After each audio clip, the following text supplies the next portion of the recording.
Nabi punya beberapa unta. Ada namanya Qaswa, ada namanya Abba. Kalau Abba ini unta yang paling cepat, unta yang top speednya itu nggak bisa dikalahkan unta yang lain. Sampai Abba usianya sudah semakin menua, ada unta Arab Badui yang berhasil menyusul unta Rasul.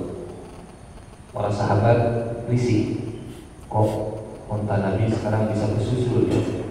Padahal pada masanya ini kalau drag racing, kalau diajak trek-trekan, kalau diajak robot nggak ada yang bisa ngalahin. Sekarang kesusul unta Arab Badui. Para sahabat risih, aduh, unta Nabi kita kesusul orang desa. Dan perasaan sahabat ini sampai ke Nabi. Kata Nabi dengan sederhana, dengan mudah, dengan enteng, Allah sudah menetapkan semua yang ada di dunia ini tidak ada yang abadi terus-terusan di puncak. Jadi semua akan dikasih giliran. Ini mobil memang paling canggih pada masanya. Pada masa kini ada yang lebih canggih lagi.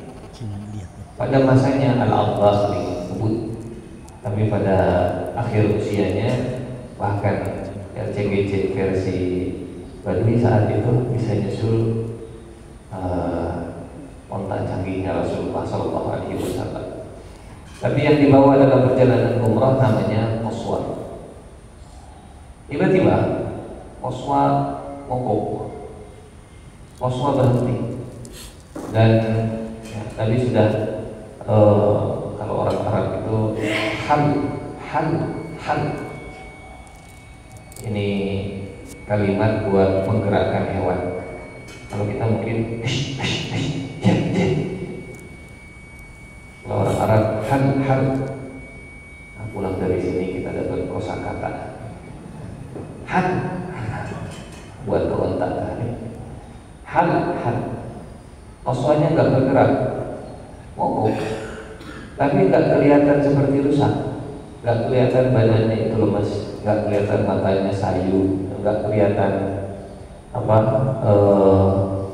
ya nggak kelihatan tanda-tandanya seperti ada kerusakan. Sampai untanya itu barokat itu duduk bersila, seger, cuma nggak mau maju. Jadi starter nggak nyala. Padahal dicek voltasenya masih 12 volt, masih 13 volt. Ini kok aneh, nggak maju-maju. Didorong, dijamper, nggak maju-maju juga. Hingga kata para sahabat, khala'atil Qaswa. Qaswa sekarang sudah mulai nakal. Qaswa durhaka, Qaswa pembangkang. Ya, Qaswa nggak mau nurut lagi. Ini kami komentar sahabat. Mobilnya ini sudah mulai nggak bisa diajak kompromi. Komentar tentang Qaswa tadi tentunya komentar yang terdengar oleh Nabi yang ada di sekitar Rasulullah. Karena mungkin yang di belakang, jauh di belakang, rombongan yang di belakang mereka ikut-ikut saja. Oh, di depan berhenti, ya kita berhenti. Ada apa? Nggak tahu, pokoknya berhenti. Tapi yang di depan mereka tahu kenapa berhenti. Oh, entah Rasulullah berhenti. Khala'atil Qaswa sudah susah diatur sekarang. Qaswa nggak nurut lagi sekarang. Nabi, Masya Allah, beliau paham otomotif. Beliau ngerti seluk-beluk dan tabiatnya Qaswa, dan beliau membela Qaswa. Seperti tahu kalau kalimat-kalimat para sahabat itu bisa melukai Qaswa, berberi keuntaan Rasulullah, menjaga perasaan. Karena hewan juga punya hati, hewan juga punya rasa, bukan benda mati. Kata Nabi, ma khalaqatil qaswa wa laysa dzaka laha bi khuluqin. Qaswa tidak durhaka, tidak membangkang, tidak mogok.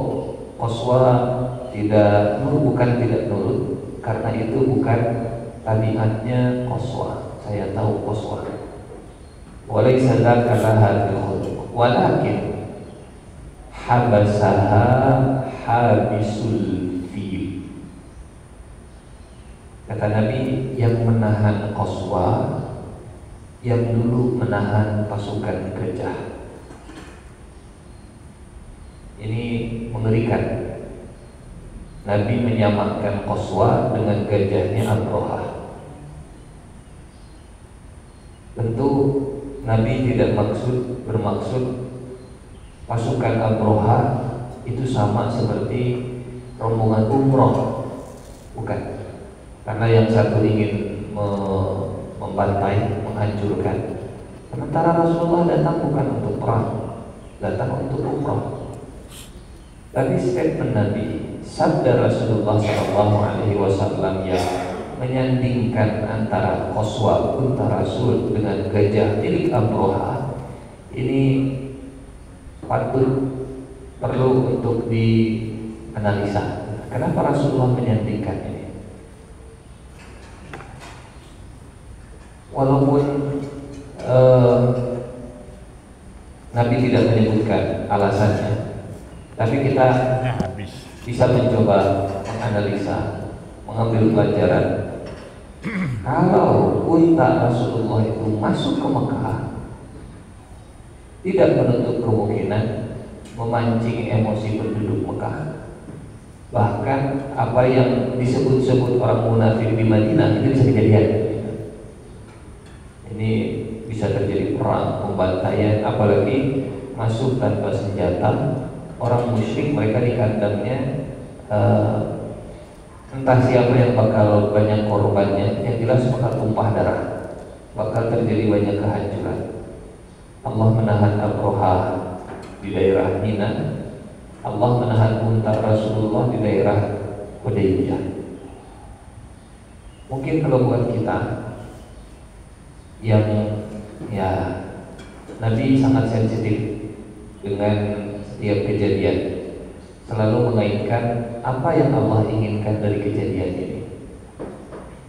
Mungkin kalau buat kita simpel, ya Rasulullah, unta qaswa mogok, ini pakai unta saya ya qaswa tinggal di sini, kita lanjut. Kan begitu kalau kita sesimpel gitu. Mobilnya simpan di sini, kita ganti pakai gokar, umroh harus tetap jalan. Tapi Nabi tidak melakukan itu. Justru Nabi yang tahu tabiatnya qaswa, yang kenal dengan akhlaknya qaswa, karakternya qaswa, tapi berhenti. Nabi kemudian mencari apa yang Allah inginkan dari perjalanan ini. Kata Nabi, yang menahannya adalah yang menahan pasukan gajah. Jadi kalau diteruskan mungkin ada kerusakan. Gampang kalau mau diteruskan, ganti onta, bahkan jalan kaki juga sudah dekat. Tinggal 10 km lagi dari Hudaybiyah ke Mekah. Ini sudah di imigrasi lah kalau bahasa kita, tinggal masuk. Tapi Nabi akhirnya berhenti. Dan untuk menyampaikan maksud ke penduduk Mekah, walaupun Nabi berhenti karena qaswanya berhenti, Nabi mengirim sahabat sebagai utusan ke penduduk Mekah bahwa kami datang ingin umrah. Walaupun Khalid bin Walid juga sudah ngasih kabar pasti ini supaya lebih formal, resmi, maka Nabi minta Umar bin Khattab jadi utusan dari Hudaybiyah pergi ke Mekah, tolong sampaikan surat, sampaikan pesan, buka gerbang, jangan ganggu, kami mau umrah. Umar sih, ada apa ya Rasulullah? Pergi ke Mekah, sampaikan, beri kami izin, buka pintu untuk kami, sebagaimana jamaah umrah pada umumnya, kasih visa. kasih kesempatan untuk masuk. Aturan internasional yang disepakati, yang dibuat oleh orang Quraisy sendiri, siapapun yang mau ibadah tidak akan diganggu. Kata Umar begini, ya Rasulullah, saya dari kabilah Bani Adi, dan Bani Adi kabilah kecil, bukan kabilah besar. Dan engkau tahu saya ini karakternya seperti apa? Ya Rasulullah, kalau boleh usul, ini saya terjemahkan dengan terjemahan bebas.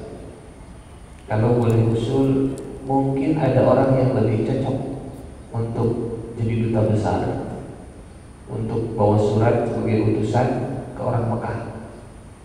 Siapa? Kata Nabi. Kata Umar, Utsman ya Rasulullah. Utsman itu dari kabilah Bani Umayyah, satu kabilah dengan Abu Sufyan. Dan Abu Sufyan tokoh yang paling berpengaruh setelah perang Khandaq, karena yang berhasil mengumpulkannya orang paling senior Abu Sufyan pada masanya saat itu. Utsman satu kabilah dengan Abu Sufyan dari kabilah Bani Umayyah, kabilah besar di Mekah. Dan sosok Utsman ini lebih diterima dibanding Umar bin Khattab. Punten, Bapak Ibu, Umar menyarankan Utsman tidak dalam posisi ketakutan. Pak, jadi ketua panitia ya. Si Bapak itu padahal mah Korea, mas. Bukan dalam posisi seperti itu. Tapi Umar menyarankan Utsman ke Rasulullah. Memang ini batasnya tipis akhirnya begitu ya, antara malas, antara takut, antara gak mau ribet, antara gak mau tanggung resiko, dengan yang penting misi berhasil walaupun orangnya bukan saya. Batasnya sangat tipis. Targetnya Umar adalah misi berhasil, dan orang yang paling cocok dengan situasi yang sensitif seperti ini harus orang yang bisa diterima di sana. Utsman ini, Bapak Ibu, sampai jadi ungkapan orang tua kalau mereka punya anak, sampai ada istilah ahabbakar rahmanu hubba Quraisyin li Utsman. Semoga yang Maha Pengasih mencintaimu seperti orang Quraisy mencintai Utsman. Ahabbakar rahman hubba Quraisyin li Utsman. Utsman sangat disukai. Pertama, kaya. Mungkin dari dulu sampai sekarang orang yang berada selalu bisa menjadi magnet bagi lingkungan sekitarnya. Apalagi kalau hartanya dirasakan manfaatnya oleh lingkungan sekitarnya. Utsman itu sudah kaya, dermawan, pemalu, bukan pemalu paku. Pemalu Utsman bin Affan, sampai malaikat juga malu kepada Utsman. Sudah kaya, akhlaknya mulia. Akhlak malu itu luar biasa. Dari 70 sekian cabang iman itu ada banyak cabangnya. Yang disebut oleh Nabi itu cuma 3 dalam hadis yang kata Nabi, iman itu al-imanu bid'un wa sab'una syu'bah. Iman itu 70 sekian cabang. Nabi cuma menyebut 3 dari 70 sekian. Satu yang paling atas, cabang paling atas adalah la ilaha illallah. Kemudian cabang yang paling bawah, imanatul adza 'anil thariq, menyingkirkan bahaya dari jalan. Yang ketiga, Rasulullah menyebut malu. Wal haya'u syu'batun minal iman. Dan sifat malu adalah cabang dari iman. Kenapa Nabi tidak menyebut sabar, tawadhu, santun. Dari sekian banyak cabang iman yang disebut akhlaknya cuma ya, satu ke Allah, dua ke lingkungan, tiga ke manusia. Ke lingkungan menyingkirkan bahaya, ke Allah tidak menduakannya, dan ke manusia punya rasa malu, akhlaknya rasa malu. Di antara penjelasan para ulama, kalau orang punya rasa malu, insya Allah dia akan menyeret akhlak-akhlak baik yang lainnya, akan jadi gerbong. Rasa malu itu jadi lokomotif untuk gerbong akhlak yang ada di belakangnya. Karena kalau sudah nggak punya rasa malu, kata Nabi, kerjakan apapun semau. Idza lam tastahi fasna ma syi'ta. Kalau engkau sudah tidak punya rasa malu, kerjakan apapun semau. Artinya lokomotif akhlaknya sudah tidak ada, maka gerbong akhlak di belakangnya juga sudah bubar semua. Satu kaya, dua dermawan, tiga pemalu, akhlaknya tinggi. Yang keempat ganteng, tampan.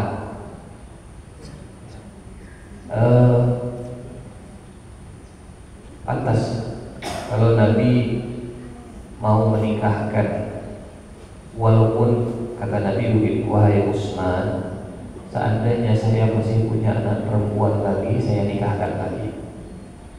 Utsman ini pemilik dua cahaya, menikah dengan putri Nabi Ruqayyah.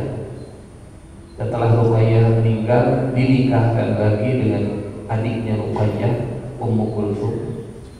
Setelah wafat Ummu Kulthum, kata Nabi, wahai Utsman, Anda yang masih punya anak perempuan, saya akan nikahkan lagi.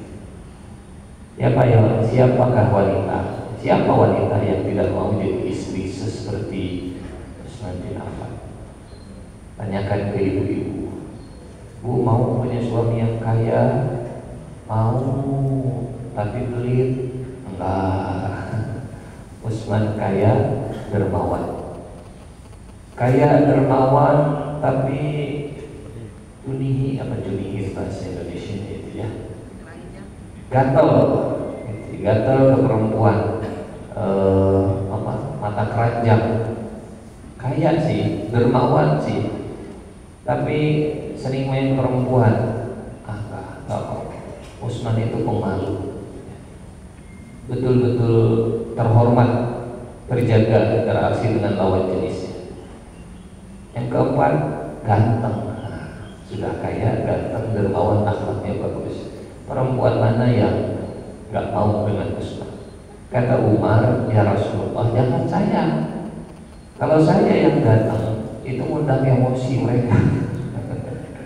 Siapa yang datang? Umar. Wah, belum sempat ngobrol, sudah ngajak ribut duluan. Wah, karena sosok yang diutus itu juga jadi pesan tersendiri. Kata, siapa diplomat yang diutusnya? Si Fulan. Oh, apa maksudnya si Fulan yang diutus? Jadi pesan tersendiri sebelum nanti kita akan lihat bagaimana Rasulullah membaca pesan sebelum pesan itu nyampe saat terjadi perjanjian Hudaybiyah. Akhirnya Utsman yang diutus. Berangkatlah Utsman bin Affan ke Mekah. Perjalanan 10 km, kalau naik unta ya sekitar 2 jam. Sampai ke Mekah, Utsman disambut kabilah Bani Umayyahnya itu jadi tameng. Istilah kita jadi backing buat Utsman. Kalau Utsman diganggu, ya, fanatisme kesukuan orang Arab itu masih kuat walaupun beda agama. Tapi kalau kabilahnya diganggu, mereka kepancing, ke-trigger atas nama kabilah.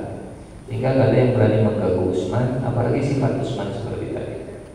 Disambutlah Utsman bin Affan. Dan ini pesan bahwa Nabi mengirimkan Utsman memang bukan untuk perang, ya, bukan tukang pukul yang dikirim, tapi tukang berbagi, orang yang lembut. Bukan. Khulafaur Rasyidin itu kalau dibagi dengan kepribadiannya bisa kita bagi jadi dua. Abu Bakar dengan Utsman, Umar dengan Ali. Dan Khulafaur Rasyidin ini seperti ulul azmi. Ulul azmi kita bisa bagi jadi dua juga. Nuh dengan Musa itu seperti Umar dan Ali. Ibrahim dengan Isa itu seperti Abu Bakar dengan Utsman. Siapa yang belum kita sebut dari ulul azmi? Nabi Muhammad SAW yang ada di tengah-tengah tadi, yang paling istimewa dari semuanya. Diutus Utsman bin Affan ke Mekah, disambut oleh mereka, bahkan dipersilahkan, Utsman silahkan tawaf dulu, karena penghormatan ke rumah Allah. Kalau kita sholat sunnah tahiyatul masjid ya, hanya ada di masjid. Kalau ke gunung tidak ada tahiyatul gunung, cuma di masjid. Kalau kita tahiyatul masjid, kalau di Ka'bah itu tawaf. Utsman silahkan tawaf. Kata Utsman, tidak pantas bagi Utsman tawaf lebih dulu daripada Nabi Muhammad Rasulullah Sallallahu Alaihi Wasallam. Memang masuk ke rumah Allah harus menghormati, tapi sebagai prajurit jangan mendahului komandan. Ini menarik, antara skala prioritas begitu ya. Masuk ke Ka'bah memang harus tawaf penghormatan, tapi kalau mendahului pemimpin tak. Jadi dalam pandangan Utsman bin Affan, Nabi itu lebih mulia untuk diikuti, jangan didahului, bahkan dibanding Ka'bah. Utsman gak tahu. Kemudian Utsman menyampaikan maksudnya. Utsman kemudian nego, tolong kasih kami visa. 1.400 orang sudah di Hudaybiyah, mereka tidak bawa senjata perang, kami ingin umrah. Bapak Ibu, ekspektasinya, prediksinya Nabi dan para sahabat, Utsman kalau sudah malam akan pulang. Sebelum maghrib Utsman akan datang. Ternyata karena Utsman yang diutus, tentu Utsman yang ditunggu-tunggu. Zuhur belum pulang, asar gak balik, maghrib belum datang, isya belum kelihatan. Para sahabat ngantuk, mereka tidur, bangun sholat subuh, kemudian dicari, ada Utsman, ada Utsman, Utsman gak ada. Sudah 1 hari Utsman gak kelihatan batang hidungnya, dan gak ada berita. Kalau sekarang kan gampang, Utsman nge-WA dulu umroh 1.400 orang gitu.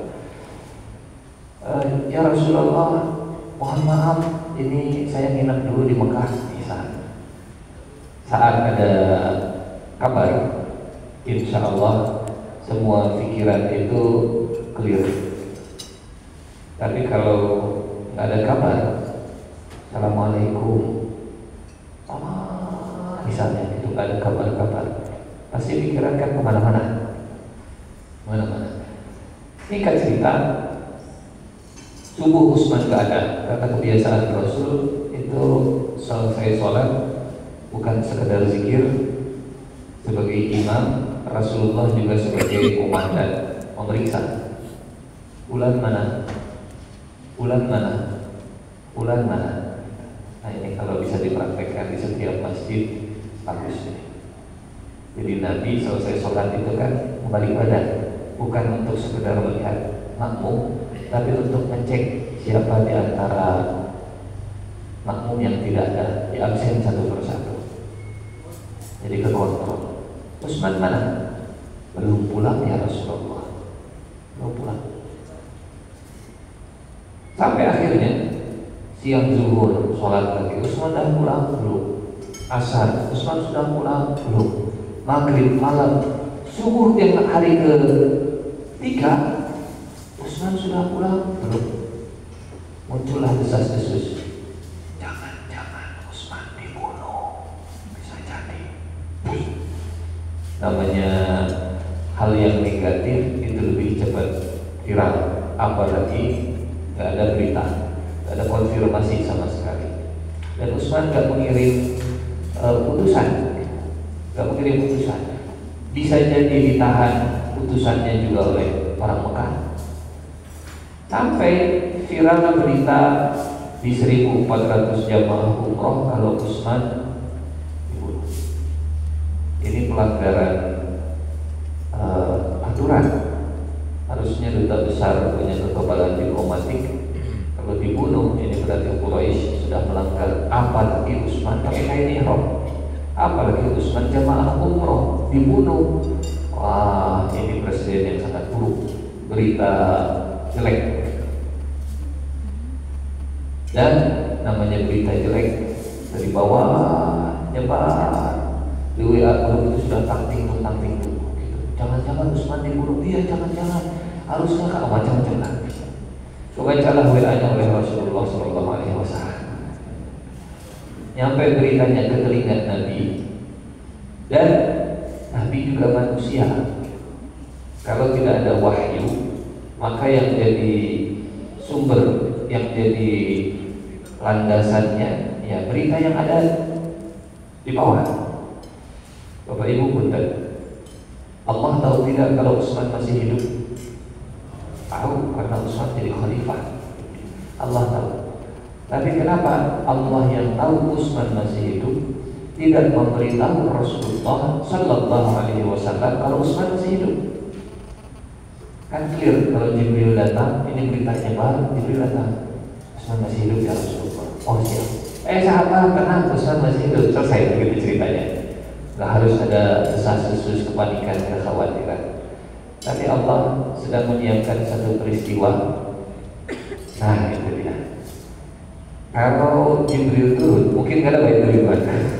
Utsman masih hidup. Tapi Allah takdirkan informasinya tidak turun. Sampai akhirnya, wah kami Utsman dibunuh, jamaah Allah dibunuh, pelanggaran hukum internasional. Ya, mana orang Quraisy menjaga Ka'bah kok kelakuannya seperti ini? Akhirnya di bawah pohon rindang 1.400 orang mereka dari DPR itu berkumpul bersama Rasulullah Sallallahu Alaihi Wasallam untuk menunjukkan solidaritasnya, sumpah setianya yang dikenal dengan Bai'atul Ridwan. Bai'at artinya sumpah setia, Ridwan artinya keridhaan. Disebut Ridwan karena Allah Subhanahu wa ta'ala yang menegaskan kalau Allah ridho kepada mereka. Abaikan gambarnya karena tentu Hudaybiyah tidak seperti ini. Tidak ada pohon kelapa. Ini hanya mencari ilustrasi orang berkumpul di bawah pohon rindang. Kenapa perongnya harus ada di bawah pohon rindang? Karena bahasa Al-Qur'annya juga tahtas syajarah. Tahtas syajarah itu ya, di bawah pohon rindang. A'udzu billahi minasy syaithanir rajim. Laqad radiyallahu 'anil mu'minina iz yubayi'unaka tahta asy-syajarah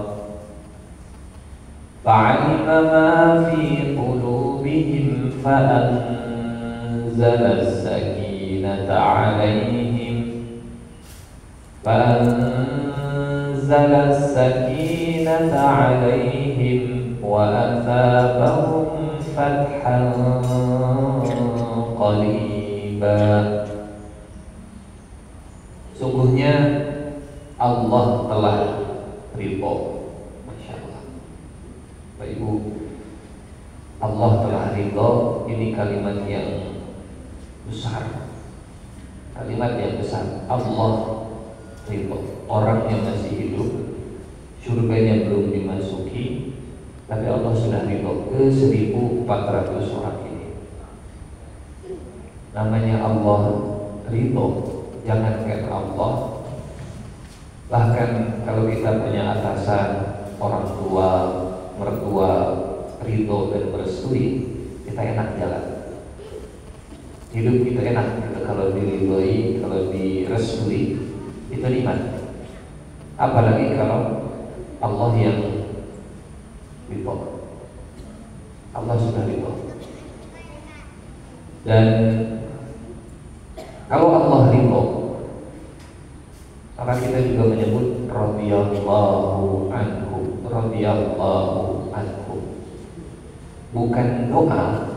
Kalau kita menyebut Abu Bakar radhiyallahu anhu, itu bukan doa, tapi itu statement, pernyataan. Kalau saya menyebut Bapak Fulan, Ustadz Fulan radhiyallahu anhu, itu doa. Semoga Allah meridhoinya, doa. Tapi kalau menyebut sahabat Umar bin Khattab radhiyallahu anhu, doa bukan. Tapi itu statement, Allah telah meridhoinya. Allah telah meridhoinya. Karena ayat ini masih surat Al-Fatihah. Allahnya sudah ridho. Laqad radhiyallahu. Sesungguhnya Allah telah ridho terhadap orang-orang mukmin ketika mereka berbaiat, bersumpah, berjanji setia kepadamu di bawah pohon. Nabi mengumpulkan para sahabat. Kata Nabi, menimbang mengingat memutuskan. Kita mendengar berita yang beredar Utsman dibunuh, dan Nabi juga nggak bisa cek and recheck kalau benar Utsman dibunuh, karena kemungkinannya besar 3 hari nggak pulang-pulang tanpa kabar, ya kemungkinan ini benar itu besar. Maka kita siap untuk mati mengganggu Utsman yang jadi utusan. Artinya orang Mekah, mereka sudah tidak lagi menghargai aturan-aturan. 1 sebagai jamaah umroh, 2 sebagai utusan. Kalau ini dibunuh, apalagi yang jadi jamaah umroh bukan utusan. Mudah-mudahan paham maksudnya begitu. Kenapa Rasulullah kemudian mengatakan ini situasi yang sudah di luar batas, di luar batas. Kalau Israel sudah ngebom Qatar, apalagi nembak putusan yang tadinya mau bernegosiasi, gitu. Ini sudah melanggar peraturan, eskalasi berarti sudah siap meningkat, bahkan mungkin negara-negara yang lain juga akan diincar. Kurang lebih begitulah persamaannya. Sehingga kata Rasulullah SAW, kita kumpul dan kita siap mati membela darah Utsman bin Affan. Jangan sampai darahnya kering dan kita belum membalas. Dan mereka kalau benar membunuh Utsman, bukan hal yang mustahil kalau mereka juga akan membunuh kita. Akhirnya para sahabat berkumpul. Ini Rasulullah, ini Abu Bakar, ini Umar, ini Ali. Kata Nabi, dan ini untuk Utsman, dan ini untuk Utsman. Bapak Ibu jamaah yang Allah muliakan, para sahabat dan Rasul di bawah pohon menindang bersumpah setia untuk mati. Mereka mengejar. Oh, dia nyimak berarti ya.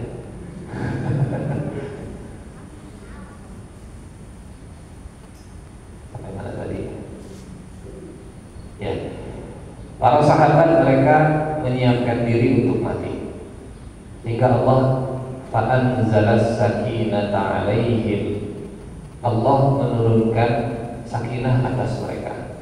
Ini Masya Allah keunikan jiwa manusia.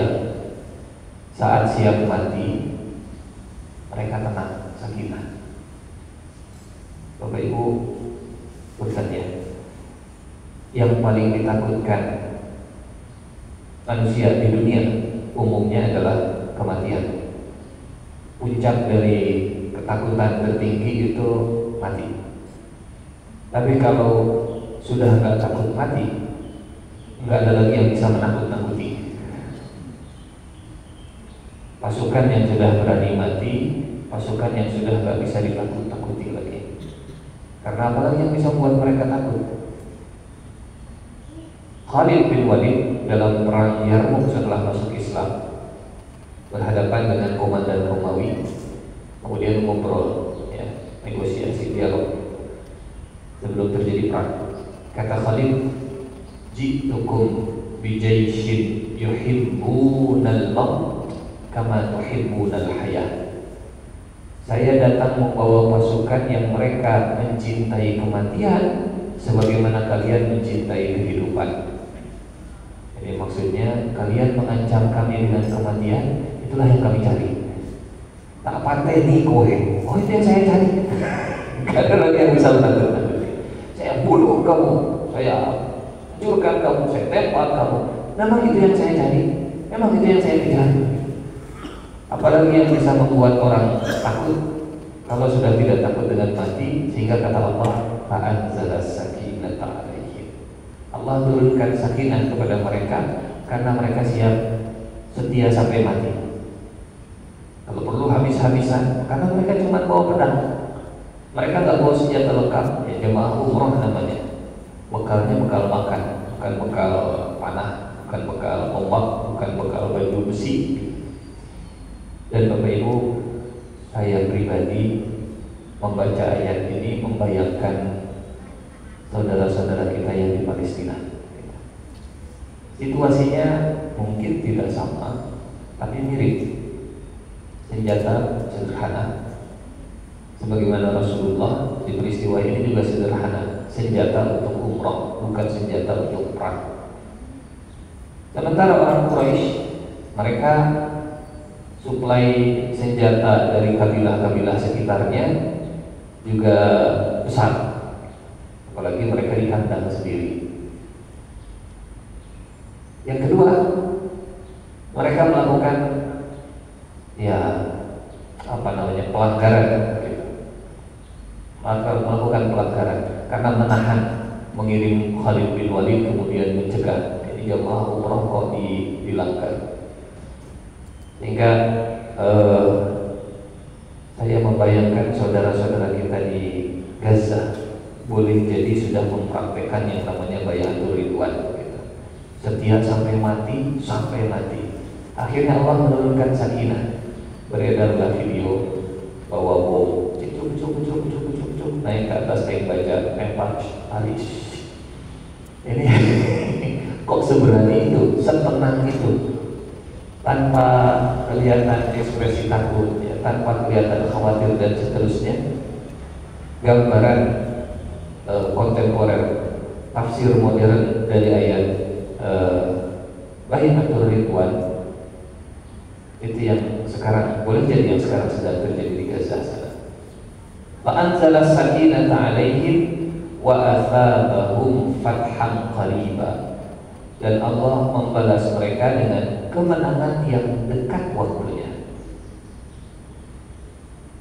Kita bandingkan situasi yang terbalik, perjanjian Hudaybiyah dan perang Uhud. Di perang Uhud 40 sahabat itu mengejar Ghanimah. Endingnya kalah, bubar, kocar-kacir, buyar. Di perjanjian Hudaybiyah, para sahabat mengejar kematian, sumpah setia sampai mati membela darah Utsman. Hasilnya fathan qaribah. Abu Bakar punya statement yang ini memang bukan hadis, namanya juga perkataan Abu Bakar, tapi inspirasinya dari ayat ini dan ayat-ayat yang senada. Kata Abu Bakar, ihris alal mauti tuhab lakal hayatu. Kejarlah kematian kau akan diberikan kehidupan. Bagus jadi status WA, jadi meme, jadi moto. Ihris 'alal mauti tuhab lakal hayat. Kejarlah kematianmu, sambutlah kematianmu, maka kau akan mendapatkan kehidupan. Sumpah setia membela darah Utsman sampai mati, maka Allah berikan sakinah dan fathan qaribah. Ternyata setelah mereka tensinya naik, suhunya tinggi, siap membela darah Utsman, siap sampai mati, siap, Allah Akbar. Tensinya sudah tinggi. Utsmannya datang. Utsmannya datang.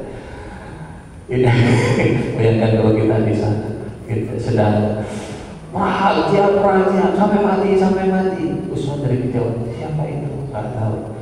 Pas datang Utsman. Bayangkan situasinya. Dan Utsman datang membawa berita. Gitu. Tapi karena tensinya sudah tinggi, ini perlu dialihkan. Dan dari sini kita akan paham mungkin pertemuan berikutnya insya Allah kenapa para sahabat itu ya Rasulullah puncaknya menurut saya jadi puncak sekelas Abu Bakar As-Siddiq itu sampai mengeluarkan kata-kata yang kasar, yang nggak usah diterjemahkan lah, betul-betul kasar. Saya coba cari terjemahannya. Astagfirullah.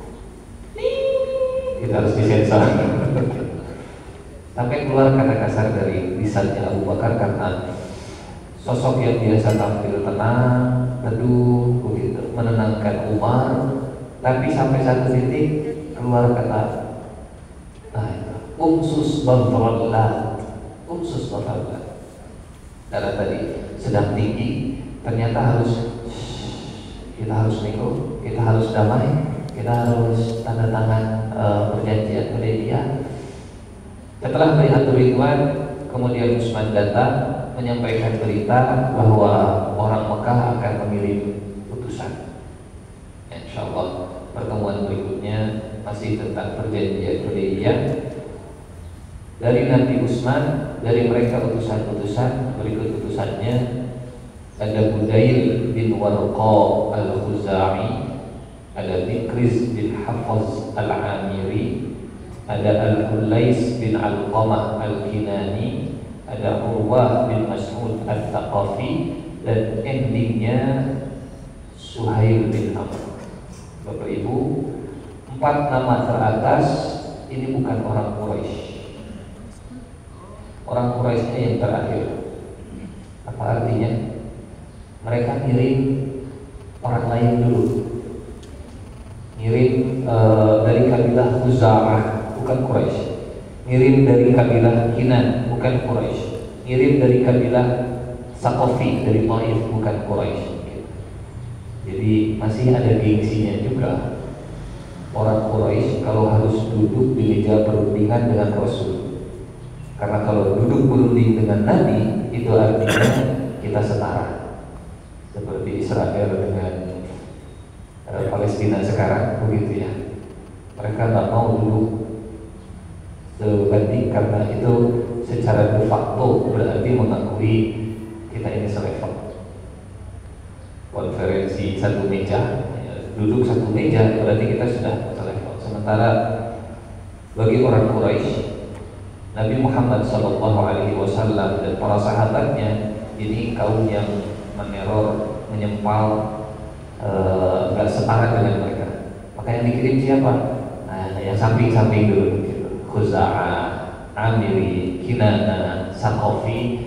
Baru setelah semua utusan itu, nantilah kita cerita selanjutnya, begitu ya. Yang tadinya utusan itu bisa menjadi jubir bagi Quraisy, tapi setelah ketemu Rasulullah, mereka malah menjadi jubir buat Rasulullah Sallallahu Alaihi Wasallam. Jadi kok jadi begini ceritanya? Insya Allah pertemuan berikutnya masih tentang perjalanan menuju perjanjian Hudaybiyah. Sebelum ditutup, barangkali ada yang mau ditanyakan, silahkan. Iya, baik, terima kasih Bapak Ustaz Abdullah SKB atas kajian Sirah Tarbiyah pada pagi hari ini.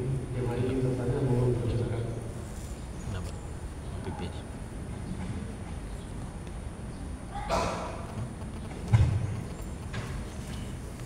Ya, Assalamualaikum warahmatullahi wabarakatuh. Waalaikumsalam.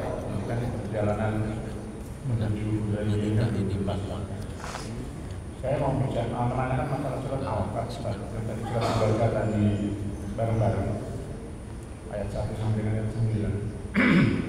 Ini kan perjalanan menuju Hudaybiyah ini masalah keimanan, artinya keimanan yang ada dalam diri Rasulullah. Dalam ayat yang pertama kan Allah memberikan kemenangan setiap peperangan yang dilakukan oleh Nabi Muhammad SAW. Lalu ayat yang keduanya kan Allah mengampuni dosa-dosa Nabi Muhammad. Nah, yang menjadi pertanyaan, apakah setiap peperangan yang dilakukan oleh Rasulullah itu Allah ampuni dosa-dosanya? Nah, itu kan perjalanan masa lalu, perjalanan dalam zaman Rasulullah. Sekarang kan kita umat Islam kan percaya dengan Al-Quran. Apa yang ada dalam Al-Quran itu adalah sebagai contoh yang pernah dilakukan oleh Rasulullah. Nah, sekarang kan kejadian kita ke depan ini banyak permasalahan-permasalahan yang mungkin juga bisa diartikan sebagai peperangan. Seperti contoh sekarang peperangan antara Israel dengan Palestina yang tidak pernah tuntas dan cukup lama. Nah, pertanyaannya adalah yang Allah ampuni dosa-dosa Nabi Muhammad zamannya dulu dengan kondisi yang sekarang itu apakah pemimpinnya atau keimanan kita dalam diri kita yang pertama yang menjadi Allah fokuskan sebagai orang yang diampuni dosa-dosa. Assalamualaikum warahmatullahi wabarakatuh. Waalaikumsalam warahmatullahi wabarakatuh. Baik. Jadi inna fatahna laka fatham mubina liyaghfira lakallah. Bapak Ibu, kemenangan yang sebenarnya kalau dosa kita diampuni. Karena kalaupun kita dapat proyek tapi malah nambah dosa, itu bukan menang. Kalaupun kita jadi nomor 1 tapi karena nyokong sana sini, sikut sana sini, justru malah nambah dosa. Dalam pandangan Islam, dalam pandangan Allah, itu bukan kemenangan.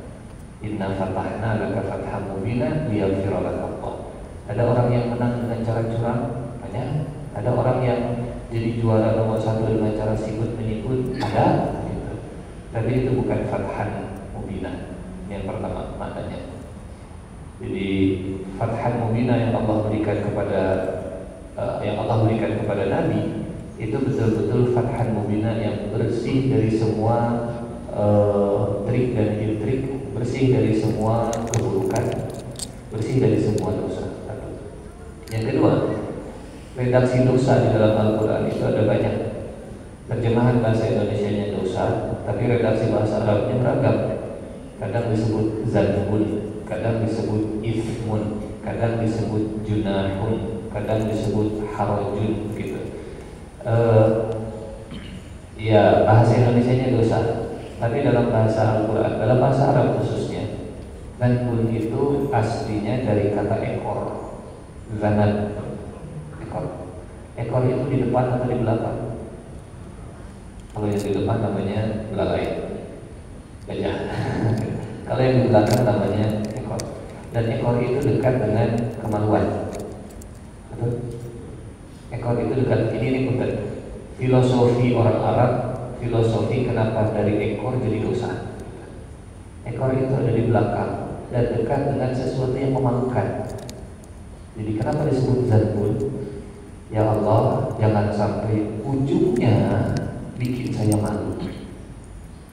Jadi manusia susah untuk menganalisa dampak dari amal. Amdalnya analisa mengenai dampak amal, bukan dampak lingkungan. Amdalnya, ya Allah, saya ngambil keputusan ini, jangan sampai ujungnya nanti bikin saya malu sendiri. Allahumma Allahumma ighfir li dzanbi. Ini makna zanbun, gitu. Sehingga ini menang. Tapi ya Allah, jangan sampai kemenangan ini ujungnya bikin saya malu nanti. Inna fatahna laka fathan mubina liyaghfira laka Allahu ma taqaddama min dzanbika wa ma ta'akhkhara.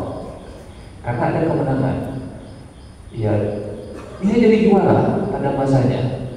Tapi selesai dia lengser pakai baju oranye. Itu kan zanbun.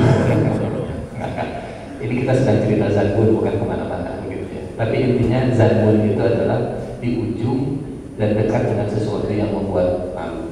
Filosofinya seperti itu.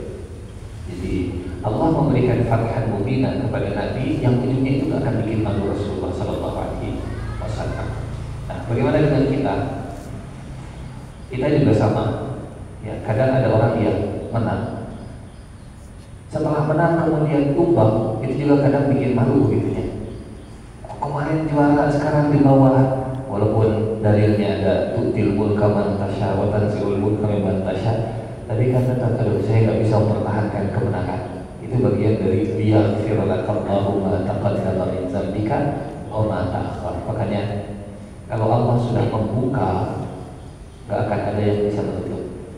Kalau Allah sudah kasih kemenangan, nggak ada yang bisa mengalahkan. Ini mungkin makna zanbun tadi begitu ya. Makna zanbun yang dimaknai dosa, walaupun secara aslinya akar katanya adalah sesuatu yang membuat malu yang ada di ujung, yang ada di belakang. Dan bagi kita, seperti yang Allah muliakan, jangankan berperang, jangankan berjuang. Bahkan ada hadis riwayat Baihaqi, ada dosa yang tidak bisa dihapuskan dengan sholat, haji, umrah. Apa itu ya Rasulullah? Kelelahan dalam mencari nafkah. Hadisnya riwayat Baihaqi. Jadi kegelisahan, kecemasan, ketegangan begitu. Ini saya harus bayar cicilan, saya harus bayar tagihan. Dari mana saya harus cari uangnya? Bekerja untuk menafkahi. Kata Nabi, ada dosa yang dihapuskan dengan hal seperti itu. Itu baru berjuang cari nafkah untuk keluarga sendiri. Bayangkan kalau berjuang untuk umat Islam. Bayangkan kalau berjuang untuk agama Islam. Bayangkan kalau berjuang atas nama Allah Subhanahu wa Ta'ala, bukan hanya untuk keluarga. Pasti akan lebih banyak dosa yang diampuni. Wallahu a'lam. Wallahu a'lam. Satu lagi Ustaz, tentang peperangan Rasulullah kan para sahabat dan Rasulullah sendiri kan tidak pernah menjalankan sholat. Mudah-mudahan bisa sampai 1 jam karena telatnya lama. Menjalankan sholat. Saya pernah baca gitu, ada sholat terus sahabat sholat di belakangnya ada yang awal. Nah, terus nanti sebelum sholat itu selesai, yang ini jadi pengawal, yang ini jadi ikut sholat, jadi artinya untuk mengamankan. Apakah itu menyelesaikan sholat terlebih dahulu sholatnya selesai? Katakanlah dia punya sholat asar 4 rakaat, dikawal di belakang sama sahabat-sahabatnya. Lalu 2 rakaat ganti, 2 rakaat ini maju. Apakah seperti itu? Harus dijalankannya kalau kita mengalami hal yang sama dengan kondisi peperangan itu. Gimana? Assalamualaikum warahmatullahi wabarakatuh. Jadi Islam itu sangat fleksibel.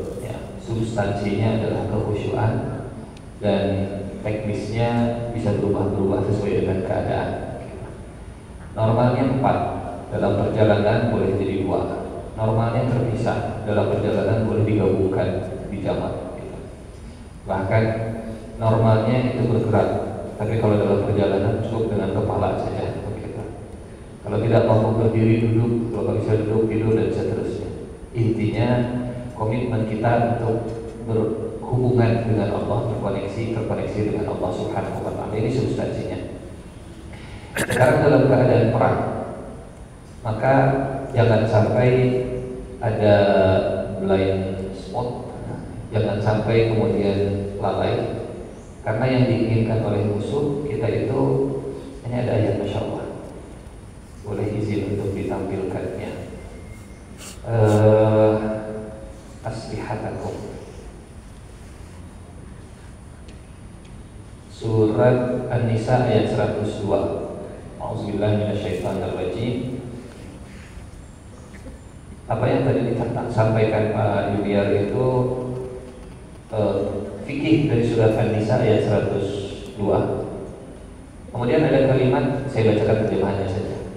Apabila kalian berada di tengah-tengah sahabatmu, lalu hendak mendirikan sholat bersama mereka, maka hendaklah segolongan dari mereka berdiri sholat besertamu dan menyandang senjata. Bagi sholat profesor. Pertanyaannya begini Bapak Ibu, apa itu definisi khusyuk? Apakah sholat khusyuk itu sholat yang tidak menyadari keadaan sekitar? Atau sholat khusyuk itu sholat yang tetap khusyuk, paham apa yang dia baca, tapi ngeh dengan apa yang terjadi di sekitar? Nabi jadi imam, di belakang ada bayi nangis, sholatnya dipercepat. Berarti Nabi dengar? Nabi dengar. Bahkan dalam fikih kita belajar makruh hukumnya, bukan haram, makruh untuk menutup mata ketika sholat. Tapi kan lebih khusyuk dalam Islam yang saya pahami, sejauh yang saya pahami, khusyuk itu tidak berarti memutus kesadaran dengan keadaan sekitar. Buka mata tetap khusyuk. Sunnahnya kan melihat ke tempat sujud kita. Kalau Maliki ya melihat ke arah Ka'bah. Jadi kalau dalam bahasa Maliki begitu, Allahu Akbar, melihatnya ke depan. Dalilnya apa? Fawalli wajhaka syatral Masjidil Haram. Hadapkan wajahmu ke arah Masjidil Haram. Berarti begini sholatnya. Jadi kita bermazhab Syafi'i ya melihat ke tempat sujud. Sujud sendiri, bukan sujud orang lain. Saya juga melihat ke tempat sujud.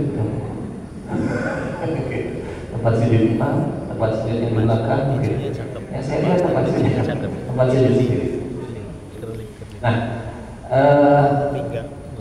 ya, menyandang senjata. Kemudian apabila mereka yang sholat besertamu sujud, maka hendaklah mereka pindah dari belakangmu untuk menghadap musuh, dan hendaklah datang golongan yang kedua yang belum sholat bersemayam bersama mereka. Jadi sama persis seperti yang tadi disampaikan, jangan sampai semuanya sujud kemudian gak ada yang jaga, atau semuanya jaga gak ada yang sholat. Gak ada yang sholat. Ini Masya Allah paduan antara soliditas yang sholat khusyuk, yang jaga juga melindungi yang sedang sholat. Intinya apa? Masya Allah. Dan orang kafir ingin supaya kamu lengah terhadap senjatamu dan harta bendamu. Tolong terjemahkan ke bahasa kontemporer. Apa makna orang kafir ingin supaya kamu lengah terhadap senjatamu? Bahasa sekarang, mereka ingin melucuti senjata kita.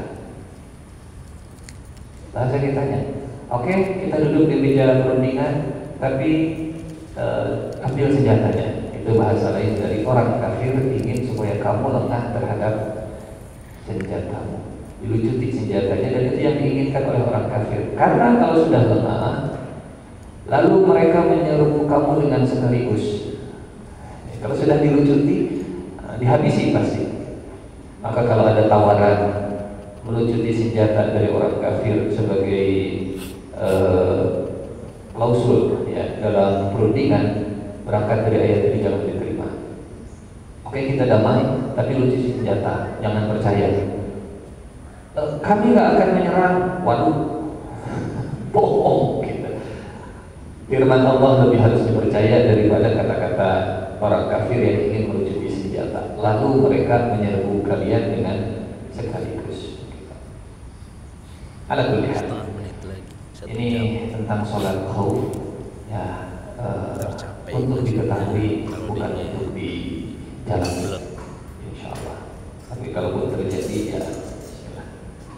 Ada lagi? Cukup. Pas, ibu aman?